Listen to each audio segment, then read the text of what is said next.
भगवान की भक्ति की पराकाष्ठा तो अनेक भक्तों ने पार की है, पर कुछ भक्त ऐसे होते हैं जिनके विषय में कहते कहते हमारा मन ही बड़ा भावुक हो जाता है। भगवान के ऐसे ही एक प्रिय भक्त हुए श्री नारायण दास जी। श्री नारायण दास जी की भक्ति को देखकर एक यवन शासक जिसका नाम मीर मोहम्मद था, वह उनके चरणों में गिर पड़ा।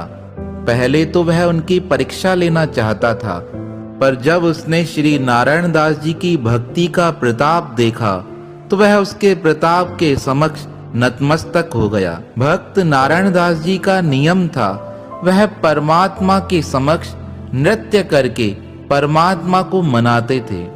देखो, परमात्मा को मनाने के अनेक प्रकार हैं। कई तो भगवान को भोग लगाते हैं, कई अलग अलग समय पर भगवान को तैयार करते हैं। कोई भगवान को अपना बेटा मानता है, कोई अपना मालिक मानता है, कोई भोग लगाता है, कोई आरती गाता है। अलग अलग प्रकार से हर भक्त परमात्मा को मनाने का प्रयास करता है। पर भक्त नारायण दास जी का नियम था, वह नृत्य करके परमात्मा को रिझाते थे और परमात्मा को नारायण दास जी का नाचना, नृत्य करना बड़ा पसंद आता था।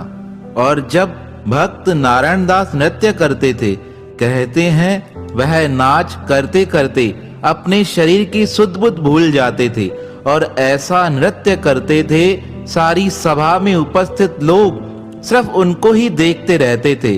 उनके आगे बड़े बड़े नृत्य कलाकार भी फेल हो जाएं, इतना सुंदर वह नृत्य करते थे। पर उनकी एक शर्त थी, वह किसी इंसान के लिए, किसी व्यक्ति विशेष के लिए या राजा महाराजा के लिए नृत्य नहीं करते थे। वह तो नृत्य करते थे अपने परमात्मा को प्रसन्न करने के लिए। एक स्थान पर उनका रहना नहीं था, कभी किस स्थान पर रहते, कभी कौन से स्थान पर निकल जाते। एक बार उनके मन में इच्छा हुई, क्यों ना माघ पूर्णिमा का उत्सव चल रहा है, माघ पूर्णिमा पर इलाहाबाद के संगम पर अनेक महापुरुष उपस्थित होते हैं, क्यों ना मैं जाकर उन सब का दर्शन करूं। उन महापुरुषों की कृपा से मुझे परमात्मा का दर्शन स्वतः ही प्राप्त हो जाएगा। ऐसी इच्छा मन में रखकर श्री नारायण दास जी इलाहाबाद पहुंचे। अब इलाहाबाद दर्शन करने के बाद वह अपने भक्त के साथ इलाहाबाद से 6 कोस दूर हड़िया सराय नामक गांव में आए। अब वहां पर कुछ दिन रुकने लगे। अब वहां जब उन्होंने संतों के साथ परिचर्चा की तो संतों के साथ चर्चा करते करते वह परमात्मा के प्रेम में इतना मगन हो जाते, उन्हें अपने शरीर की सुध ही नहीं रहती। वह बड़े जोर से संतों के मध्य ही नृत्य करने लगते। हड़िया सराय के लोगों ने जब श्री नारायण दास जी को नृत्य करते देखा, इतने मगनता से नाचते हुए देखा, तो वह मंत्र मुग्ध हो गए। सब कहने लगे, आज तक किसी ने भी इस प्रकार इतना सुंदर नृत्य नहीं किया है, और वह भी परमात्मा के लिए। कितना धन्य है यह भक्त, और आज इनके आगमन से हमारा हड़िया सराय गांव भी धन्य हो गया है।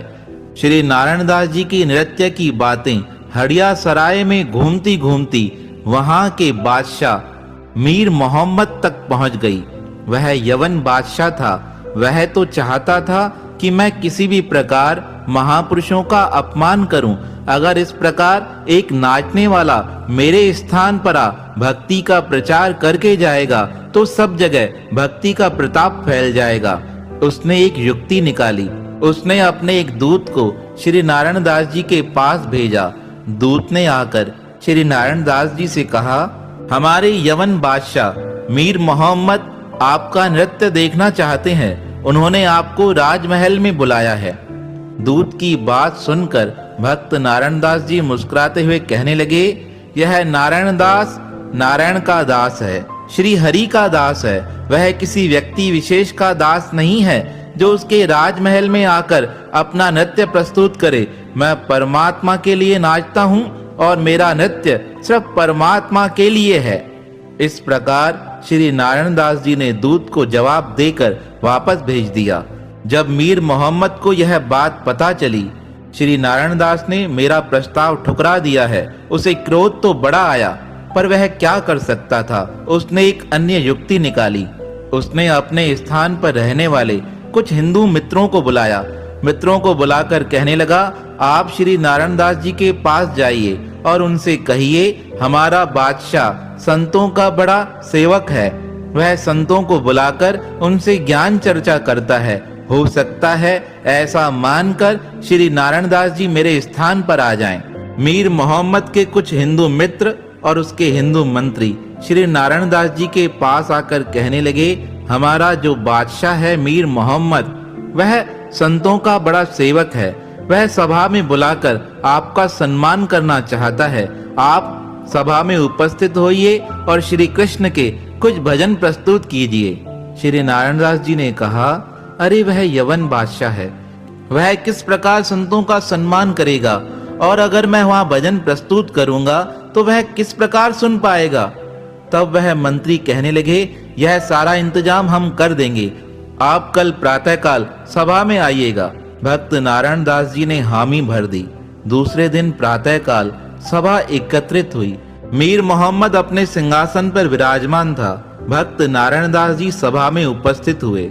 अब जैसे ही उन्होंने सभा में पैर रखा, वह विचार करने लगे, मैं तो श्री कृष्ण के समक्ष नाचता हूँ और किसी व्यक्ति विशेष के लिए नाचने का तो मेरा कोई कारण ही नहीं है। मैं इस सभा में क्यों नाचूंगा। तब राजा ने आदेश देकर कहा, अरे नारायण दास, अगर तुमने मेरे समक्ष नृत्य प्रस्तुत नहीं किया तो तुम्हारे जो जितने सेवक हैं उन सबको मार दिया जाएगा। अब भक्त विचार करने लगे, मेरे नृत्य ना करने से अनेक लोगों की मृत्यु हो जाएगी, मैं क्या कर सकता हूँ। तब उन्होंने नेत्र बंद कर परमात्मा को प्रार्थना कर कहा, हे नाथ, अब आप ही रक्षक हैं, आप ही मुझे बचा सकते हैं, आप ही कोई उपाय दीजिए। जब कोई सच्चे हृदय से परमात्मा को पुकार करता है, वह पुकार परमात्मा तक पहुंच जाती है। परमात्मा ने हृदय में एक बड़ा सुंदर उपाय बता दिया। नारायण दास जी ने आंखें खोली और आंखें खोलकर सबसे पहले उन्होंने अपने गले में पहनी तुलसी माला को उतारा और तुलसी माला को हाथों में लेकर मीर मोहम्मद से कहने लगे, मीर मोहम्मद, जब कोई तुम्हारी सभा में उपस्थित होता है, क्या तुम उसे ऐसे ही सम्मान देते हो? उसे बैठने की आज्ञा नहीं देते, उसे बैठने का सिंहासन नहीं देते। मीर मोहम्मद तो बड़ा कपटी था। वह मुस्कुराते हुए कहने लगा, जब कोई संत महापुरुष मेरे स्थान पर पधारता है, मैं उसे अपना सिंहासन खाली करके देता हूँ। आप चाहो तो इस सिंहासन पर बैठ सकते हो। जब मीर मोहम्मद ने ऐसा कहा, नारायण दास जी ने कहा, मैं तुम्हारे सिंहासन पर बैठने के लिए ऊपर आ रहा हूँ। और ऐसा कहकर श्री नारायण दास जी सीढ़ियां चढ़ने लगे। जैसे ही सिंहासन के पास पहुंचे, मीर मोहम्मद ने वह सिंहासन खाली कर दिया। अब श्री नारायण दास जी ने हाथों में पड़ी तुलसी माला को देखकर कहा, हे भगवान, मैंने सुना है तुलसी में आप साक्षात रूप में निवास करते हैं। मैं इस तुलसी माला को मीर मोहम्मद के सिंहासन पर पधरा देता हूँ। इससे मुझे क्या प्रतीत होगा, मेरे परमात्मा मेरे समक्ष ही बैठे हैं। हे नाथ, मैं इस प्रकार विचार कर आपके समक्ष अपना नृत्य प्रस्तुत करूंगा। ऐसा करने से सब भक्तों की जान बच जाएगी। अब मीर मोहम्मद तो सीढ़ियों पर बैठ गया। भक्त नारायण दास जी ने तुलसी की माला को बादशाह के सिंहासन पर पधरा दिया और खुद सीढ़ियों से नीचे उतर आए।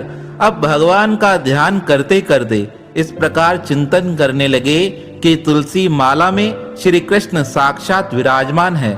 उन्होंने नेत्र बंद करके अपना नृत्य प्रारंभ किया। भक्त नारायण दास जी ने इतना शानदार नृत्य किया, उस नृत्य को देखकर सारी सभा हर तरफ से वाह वाह करने लगी। मीर मोहम्मद सोचने लगा, मैंने भक्त को हरा दिया है। यह भक्त कभी भगवान के समक्ष ही नाचता था, आज इसने मेरे समक्ष नृत्य करना कबूल कर लिया। पर भक्त के मन में तो एक ही विचार था, हे नाथ, मैंने यह नृत्य आपके लिए किया है।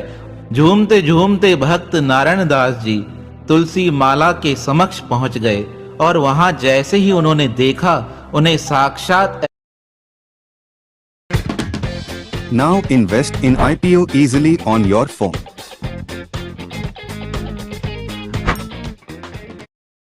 और वहां जैसे ही उन्होंने देखा, उन्हें साक्षात ऐसा प्रतीत हुआ कि मेरे भगवान तुलसी माला से निकलकर साक्षात प्रकट हो गए हैं। उन्हें देखकर श्री नारायण दास जी के नेत्रों से जल आने लगा। भगवान श्री कृष्ण ने अपना पावन हाथ भक्त नारायण दास जी के मस्तक पर रखा। भक्त नारायण दास जी रोकर कहने लगे, हे नाथ, मेरा नृत्य सफल हो गया, मेरा नाचना सफल हो गया और मेरी बात को आपने सच साबित कर दिया। लोग कहते थे तुलसी माला में श्री कृष्ण विराजमान होते हैं। आज आपने तुलसी माला से प्रकट होकर सारी सभा के मध्य मेरा मान बढ़ा दिया। हे भगवान, मैं आपको क्या समर्पित करूं, मैं आपको क्या दे सकता हूं। तब विचार करते हुए श्री नारायण दास जी कहने लगे, हे नाथ, अगर आप मुझ पर प्रसन्न हो तो मुझ पर एक कृपा कीजिए, मुझे अपने चरणों में स्थान दीजिए, मुझे अपने चरणों से लगा दीजिए। जब भक्त नारायण दास जी ने इस प्रकार प्रार्थना की, कहते हैं उसी समय भक्त राज के प्राण भगवान श्री कृष्ण में समा गए। उस सभा में उपस्थित लोग श्री कृष्ण को तो नहीं देख पा रहे थे, उन्हें तो सिर्फ भक्त नारायण दास जी ही देख पा रहे थे। पर एक विचित्र लीला घटित हुई। जैसे ही भक्त राज के प्राण श्री कृष्ण में समा गए, एक दिव्य ज्योत श्री नारायण दास जी के शरीर से प्रकट होकर तुलसी माला में समा गई और उस तुलसी माला के साथ ही एक दिव्य पुष्पों की माला उस सिंहासन पर उपस्थित हो गई। जब मीर मोहम्मद ने यह चमत्कार देखा, वह बड़ा हैरान हो गया। वह दौड़ते दौड़ते भक्तराज के चरणों के समीप आकर कहने लगा, भक्तराज, मुझे क्षमा करो। पर भक्तराज के प्राण तो अपने प्राण प्रिय श्री कृष्ण में समा गए थे। अब तो सारी सभा के मध्य मीर मोहम्मद ने कहा, मैंने तो संतों के बारे में सुना था, पर संत महापुरुष इतने धन्य होते हैं कि वह एक माला से भी श्री कृष्ण को प्रकट कर सकते हैं। आज ऐसे पुण्यमय संतों का दर्शन करके मेरा जीवन सफल हो गया। सारी सभा में मीर मोहम्मद ने यह आदेश दिया कि इन महापुरुषों की समाधि मेरे गांव में बनाई जाए और उसके समीप ही एक बड़ा सुंदर मंदिर बनाया जाए। तब बादशाह का आदेश मानकर हड़िया सराय गांव में भक्तराज की समाधि भी बनाई गई और उसके समक्ष श्री कृष्ण का एक मंदिर बनाया गया। और भक्तराज की इस भक्ति को देख सब भक्तों को प्राणदान मिल गया। तो अपने भक्त के लिए श्री कृष्ण तुलसी माला से प्रकट हो गए। तुलसी माला इतनी दिव्य है, भगवान श्री कृष्ण स्वयं कहते हैं, जो तुलसी की पूजा करता है वह मेरी ही पूजा करता है। जो तुलसी को अपने गले में धारण करता है वह ऐसे समझे मैं सदा उसके समीप हूँ, उसने मुझे ही गले में धारण कर रखा है। तो अपने भक्त की प्रार्थना सुन भगवान श्री कृष्ण तुलसी माला से प्रकट हो गए। ऐसे भक्त वसल भगवान के पावन श्री चरणों में हमारा बारंबार प्रणाम है, प्रणाम है, प्रणाम है।